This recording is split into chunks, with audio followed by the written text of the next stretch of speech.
I want to start off with, what is your definition, SA, of what it means to be more than an athlete? I think being more than an athlete is not letting people put you in a box, right? And they just, the shut up and dribble comments, right? Like, I think that's so indicative of how you challenge the narrative of being just an athlete. Like, no, you are a man, you are a woman, you are a mother, a father, a daughter, a son, a brother.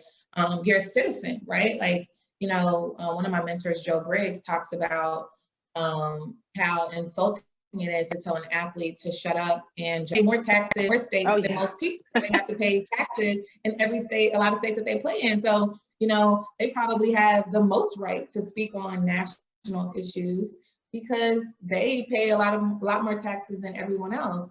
And so I think that's so important to remember. So I love, and I've always wanted to work with athletes that wanted to do more from a business perspective, from a social perspective, and wanted to use the platform that they have for the things that they care about, whether that's business or, charitable. But I think that's what being more than an athlete is not accepting someone's definition of who you are and the limitations that come with that.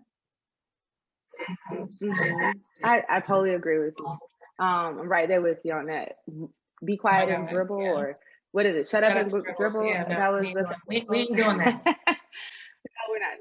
No. Right. All right. So, SA, my next question for you.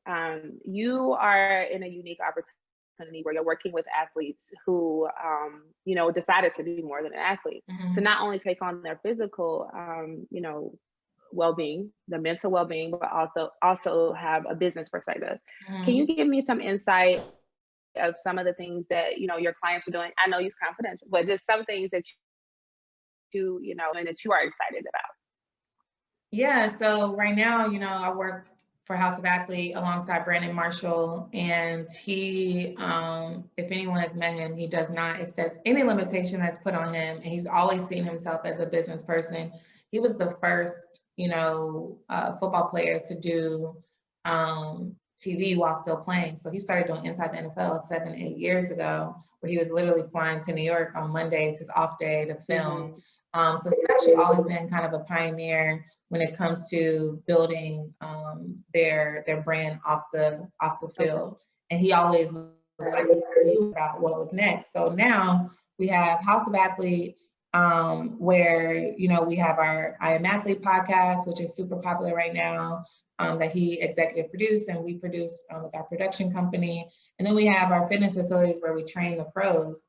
So he has really positioned himself as not just an expert athlete, but an expert in fitness, an expert in wellness, an expert in mental health, mental fitness. So it's exciting to work alongside him, and also just seeing all the athletes that come up to me, and they're like, I want to do something like this too. A lot of them just don't have someone like me that they can trust to help them build their business.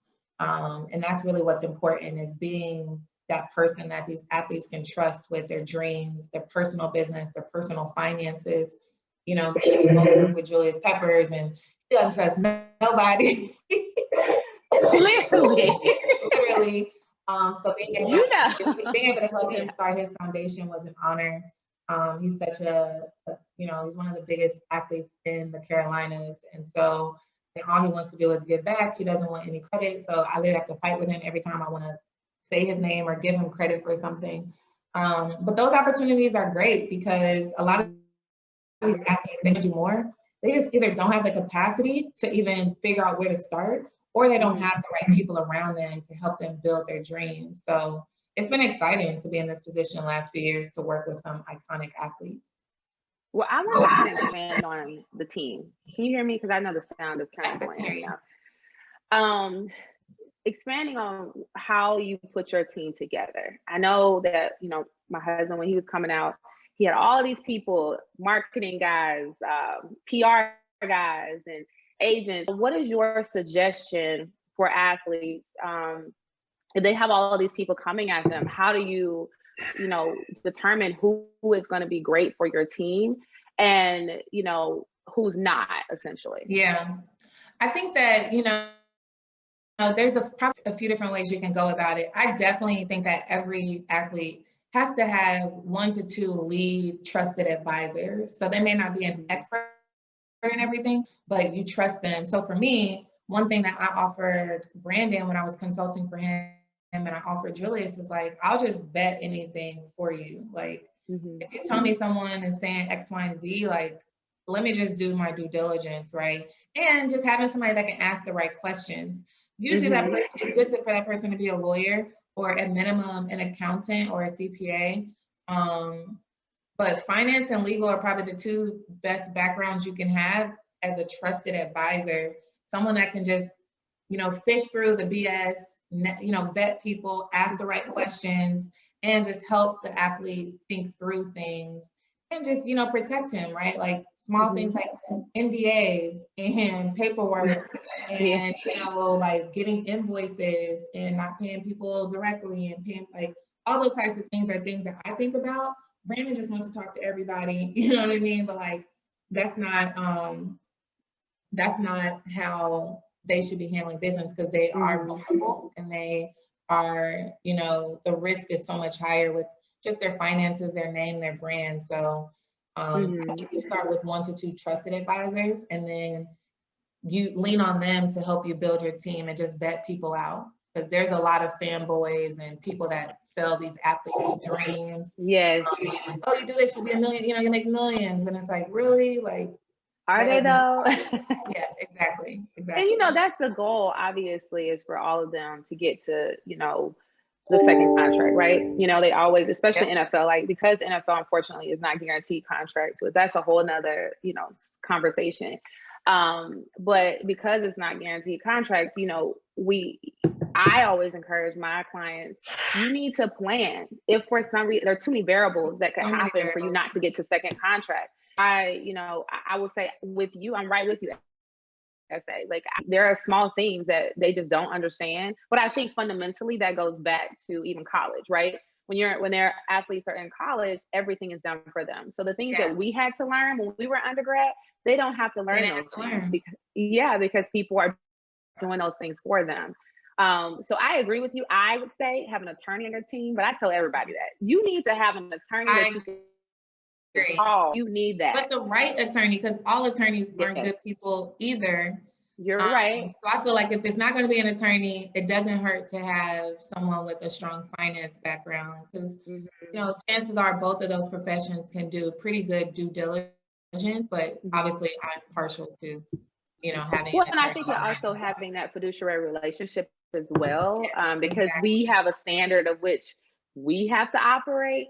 And if we don't, then we can't practice anymore. Yes, and we get in trouble.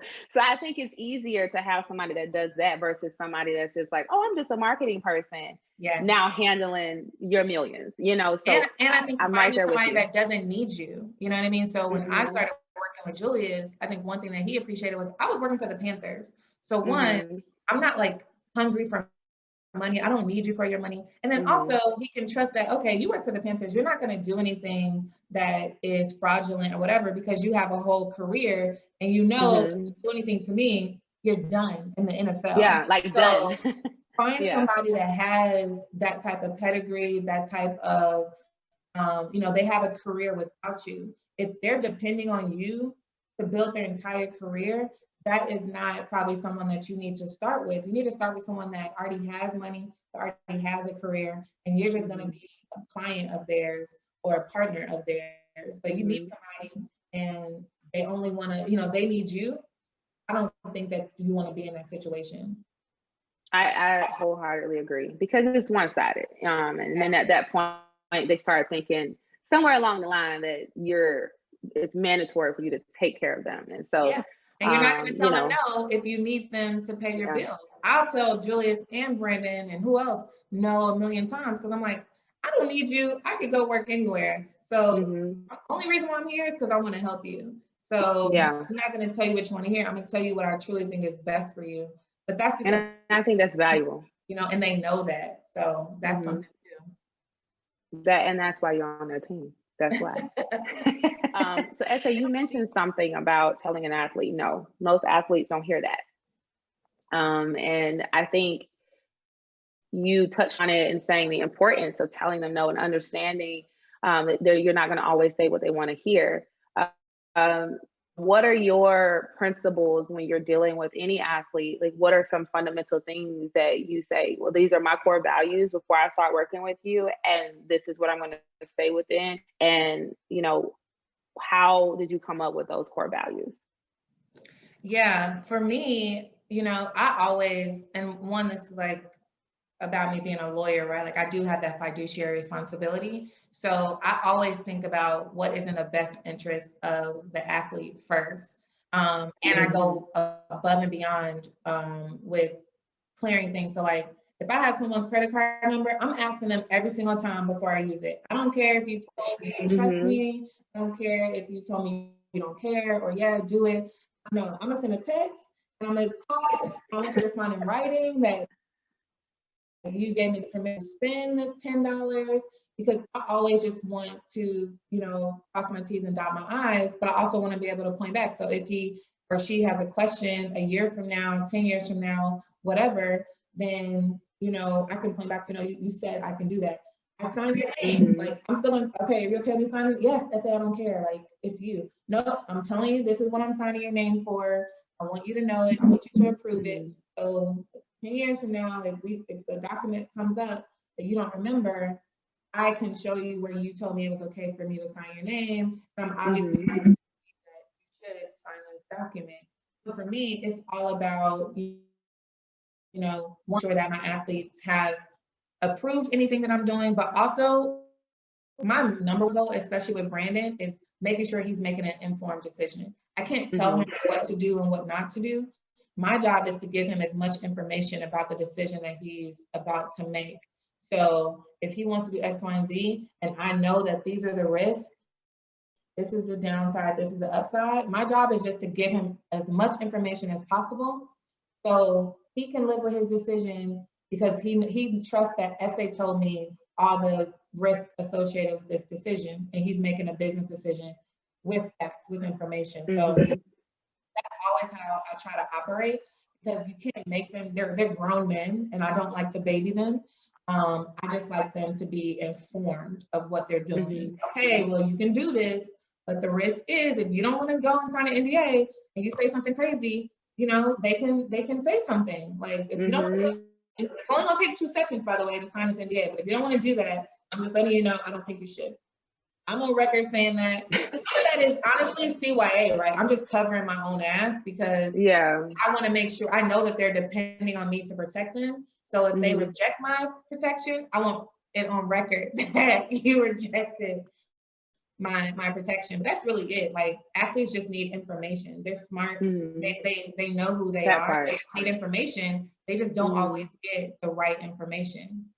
You said something just now that was a trigger for me. And you said that athletes are smart. One of my biggest pet peeves is when people assume that athletes don't know anything or that they're not capable of understanding a process. And I want to just hit on that just a quick second, right? Think about an athlete, right? Most athletes, especially athletes that are free agents, they have to go from team to team. They're learning playbooks every season. And that was something that personally I experienced in my own, marriage with my husband. And just the fundamental of how quickly you have to learn a playbook, which some of these teams' playbooks are insane. Some of these coaches are all one, and for them to be able to learn something that quickly and then, and for me, that automatically tells me that your learning process, your learning skill set, that you're capable of learning things. It's just a matter of how you apply it. And so I appreciate the fact that you are saying, like, no, they're smart. They get this. They understand. And there's athletes across the board, because I think, I represent female athletes as well. And I think they're some of the most amazing clients because they understand the thought processes. They're so disciplined. Athletes are great employees because they are disciplined, and they can be great business people because of the discipline that they have. They just need a little guidance, No, that's that's my pet peeve is people will come to me and they'll be like, I'll just talk to you because, I know Brandon doesn't get it. It's like, no, he gets it. Just because he doesn't agree with you doesn't mean that he doesn't get it, but there is this stigma, and I try to challenge that. Now, I do want them to know that I'm always here to ask questions and to check up on everything. But Brandon built this company with this is his vision. He knows exactly what he's doing. My job is just to be his secret weapon and make sure that he's able to think things through and have all the facts, all the information. But these athletes are smart. They just have typically only had to apply their intelligence to the game, the game book, to that. They haven't really had to apply to everything else because a lot of things are done for them. I think it's important. And that's another thing when you're picking your team. Don't pick somebody that thinks that you are dumb and they're your brains. No, because that's a lot. People think oh, I'm gonna work for this athlete and they don't really get it. I'll just get it for them. I want to educate Brandon. I want to educate Julius. I want to teach him and ask me questions. I don't want to just do things for you. I'm gonna explain it to you so because one, you need to know what I'm doing because I'm glad that you trust me, but you should still have some type of checks and balances with me as well. So if I say something that doesn't make sense, I want you to have enough information to ask questions okay, well, what does that mean? If I say a word you don't understand, don't just let me say it. Ask me to Brandon's okay, no, make it simple. What do you you using all these law school words? And I'm but I appreciate that because I don't want you to let anybody speak to you in a language you don't understand and just use these big words because that's a lot of people that get around athletes and they just try to act like they're so much smarter than them, and they're fast talkers, and I don't like that. I don't like it either, and I think one thing I do want to point out is you represent, you working with, Brandon Marshall and Julius, both of them had long careers. And I say longer than the usual. Julius' career was super long. Ridiculous. And it was super long. Right. And most athletes don't do that. That's not their lives. And so I think, I definitely want to acknowledge that that's not the norm. That's an extraordinary circumstance. And I really want a lot of the younger athletes, especially the rookies and, the second year guys that are coming into the league to really understand that that's not the norm. And you need to be preparing to be more than an athlete right now. Before you even get drafted, sit down with the plan. I know in the middle of the hoopla draft, fanfare, the excitement of going to training camp, all of that, but take a moment and a beat and just say, you know what? Okay, what is next? What is, I'm present, but I need to be planning. And I think that's one thing that they feel like if they're not present right then and they're planning for something else, it's somehow, some way that will make them, put them at a disadvantage for making a team, or staying on a team. It's so frustrating. And Dior can touch on this, but you ask a player oh, did you sign up for this program? And they're like, we ain't got no programs. And it's you get this information from the NFL. You definitely get it from the PA. Now that you don't have the program. You get it. But they just, but you ask them, they're there ain't nothing. The NFL doesn't do anything for us. It's this whole narrative that, that they want. But it's no, you're getting this stuff. But they just feel no, I'm only focusing on playing right now. I'm not going to go to broadcast boot camp because that's for people that are done. And I'm nowhere near done. No, you're one injury away. You're one bad decision, you're one thing away from your career being over. And if you don't plan now, so I met so many guys, even at the Panthers, just from a social justice standpoint, they were but Julius, he already done, so he can do that. I ain't trying to make no, and it's no, if you don't define who you are when you are in your prime, you think people really are going to care about what you talk about when you're done? There's only so many superstars, and you're not Julius, by the way. Yeah. So, you think that you being the second string person or, the small name person, when you're, 5 years out the league, you're going to just become a celebrity. You're not. And most football players aren't celebrities, by the way. But they just, they're so focused on, no, I just got to focus on now. I can't think about, later. And it's no, this is the time that you build your brand while you're hot and people actually care about who you are. Yeah. Because most people are not going to care about who you are or where you are once you're done. And I agree with you. And even, Dior, I want to get your feedback on this as well. Even if you are a superstar while you're playing, at some point you age out, right? Exactly. Because the new generation, I think Michael Jordan is probably the only athlete that has transcended generations beyond, I think it's, I mean, obviously the younger kids have never seen him play, but they like his shoes, but I think just even if at some point you're going to age out, right? No one's going to care about you anymore. And it's what are you doing now? And so you have to constantly be on it. You have to be the Deion Sanders. Deion capitalized on his brand from day one. He was at Florida State, capitalized on his brand. He's like, y'all not about to make money off of me. And I'm not going to make money off of you. Right. So Dior, do you have any, feedback about that when it comes to young rookies and second year guys? Yeah, I think you both hit the nail on the head when it comes to, my role is like helping athletes current players transition out of the National Football League. And it's funny, talking to second and third year players, and I think you touched on this, the average career span for an NFL player is 3.5 years. So you think on average, they're 26, 27 years old. They're ending their dream jobs, their careers, and have to prepare for second careers. It's always better.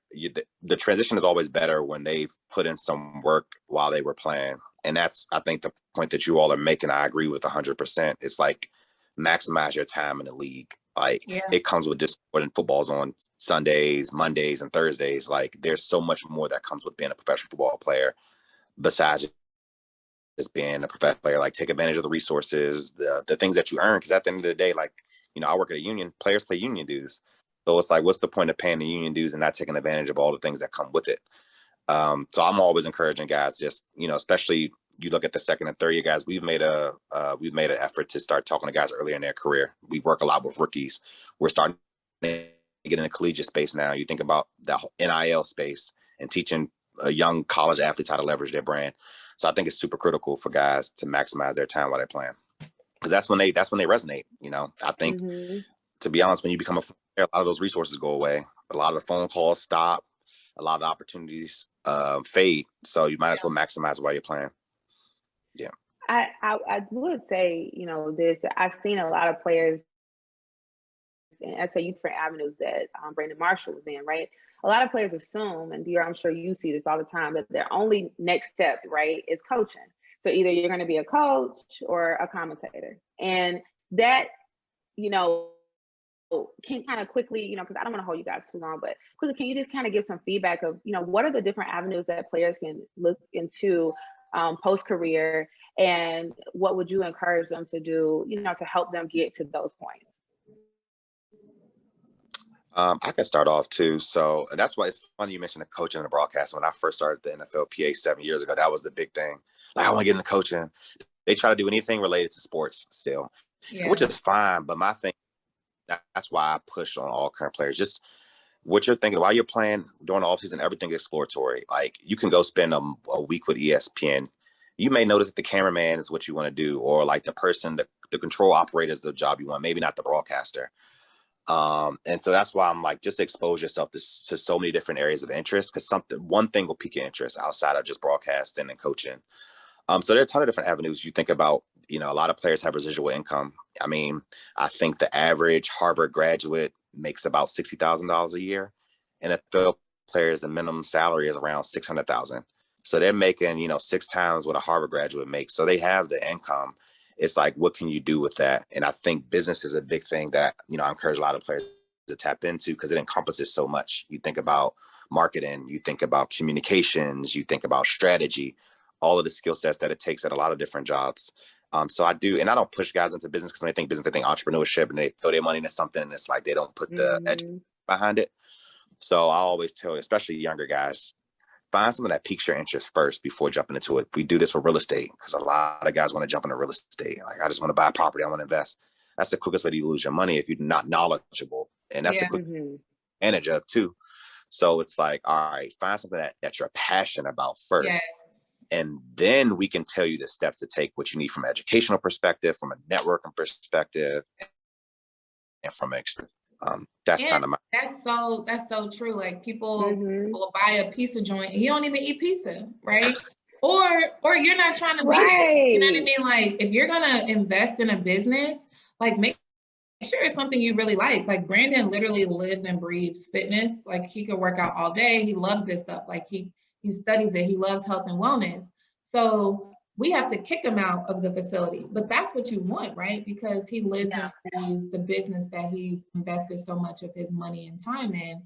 But people will open up a Subway. You don't even want to be there. So Yeah. now either somebody's stealing from you because you ain't never there, you ain't asking questions because you don't care about it, or you just don't understand it. And one, if you can lend your name, image, and likeness and your presence to your business, it's probably going to do well. But if you've invested in something that you're not interested in to even go, weekly or daily, like you're not even getting the benefit of, it being your business. So I think that's so important. Like Julius has gotten back into youth basketball. He's people, unless you're like a certain age, you don't know that he was actually a basketball star too. But he loves basketball. So now him, sponsoring a youth team, he's living and breathing it. Like he's on the road. Oh, yeah. Like he loves it. But he doesn't, and that's why it's good for him, right? If he were to tell me that he wanted to open up, something he didn't care about, cigar bar, like he doesn't smoke cigars like that. So like, why would you do that? That's not natural to him. Cam Newton loves cigars. So him opening up Fellowship in Atlanta makes a lot of sense because that's literally what he loves to do. And he doesn't mind being there all the time. So if he's in Atlanta, he's probably going to be there on a Friday or Saturday or Thursday night because that's literally his passion. So the business gets the benefit of him truly being the face of the brand, of the place. So I totally agree. And I think that, one thing I definitely want to, everybody looks at like the players like Shaquille O'Neal, right? He has an extremely diversified portfolio. Right. He invests in all of these different things, but that's his energy, right? He is intrigued by all of these different things and he can see, and he has the capital today. That's basketball money, long-term basketball money, right? And I'm sure that he's had some deals that have not gone, the best. However, I think it's a strategy. You have to pick and choose what's going to work for you and find your passion. I completely agree with both of you guys. When you're saying, don't pick something random that you feel like will make you a lot of money, because then we're doing well. Like, who knew a pandemic would happen, right? A lot of places closed, a lot of businesses didn't succeed, and you would be so mad because, man, that's $500,000 that I just lost, and I didn't care about that, business. Yeah. So I'm right there with y'all. I think, athletes have a unique opportunity to use their skills. And I hope that they're taking advantage of all of the programs that the NFLPA offers, because like I said, there are programs. There's so many programs. There are programs. But if you ask them, they would be like, there ain't nothing. Man. I remember back, and I don't know if you guys remember, back when they had the first lockout, and literally these players are like, we couldn't vote. We didn't know what was going on. It was the older guys and everything. And I'm like, but that makes no sense, right? Everybody was involved, but because you made the choice as a younger guy not to, participate, then that's just, it's about getting on them early. And I think this one right here is definitely about getting into contact with those younger guys. And Dior, I thank you for reaching out to them, because SA and I are really trying over here, and I know I have this late too. So I need to get a piece of this recording and share it to all the players around the league, because that whole, there's no resources in place. I've dealt with that. I've been in this space for 7 years, and like, I want to record this video, take it to the locker room, and just press play. Oh, we got it. It's recorded. It's recorded. And if you ever need SA and I to come over, we are there. Yeah. Trust me, we are trusted resources. Yeah. We have literally done everything, been in the world. I've been in the game for a long time, over 10 years. I've been working with athletes and working in collegiate and NFL. And so, and SA, she's put in her work, and she's still putting in her work. We have a unique opportunity of sharing a client in Julius, and Julius chose women that are very much alike. And so he knew what he was doing. But that's, we got to kind of educate the other guys and get them in the mix. They may not have to hire us, but they better right. The thing is too, man, I think, things are changing now. And I think it's because the conversation around types and misconceptions around athletes only being focused on sport, them going broke. I think they've seen that enough over these past couple of years. There are a lot more college athletes out there leveraging their brand. You obviously see with NIL, you see with the social justice stuff. I think they're starting to notice the power that they yield. You see a lot of current players sticking up, speaking on issues they care about. I go back to even Brandon Marshall. I'm a huge fan of his. I never got the chance to really work with him when he played, but he was a big advocate on mental health, right? Yep. And you think about what he's built out now with House of Athlete. It didn't come out of nowhere. Like, he was the voice of mental health before it was talked about. Yep. And so I think more and more players are starting to recognize the power that they yield and the leverage that they have. A lot of these brands and companies, they aren't going to Tide, and fans aren't going to Tide to buy Tide. They're going to athletes' Twitter handles and Instagrams to see posting about. And so if I get more and more young guys to recognize that part, like, you got to get more out of this game to get you, because the NFL is going to get everything out of you, and you tear your ACL out. That part, and that's the Exactly. word. So I don't want this to cut off on us. I promise, because I hate. But so I definitely appreciate you guys so much for joining. You know, I feel like we need to have like another powwow at some point. Yeah, let me know. I'm pubbing essay. You know, Yes. we're pubbing each other. You need us to come in, slide in there real quick. We will educate them. But I thank you guys so much for joining us on our first episode of our Power Summit series. And I hope that the players can hear this, and not just players, but people who work with athletes as well, and take the knowledge and grow.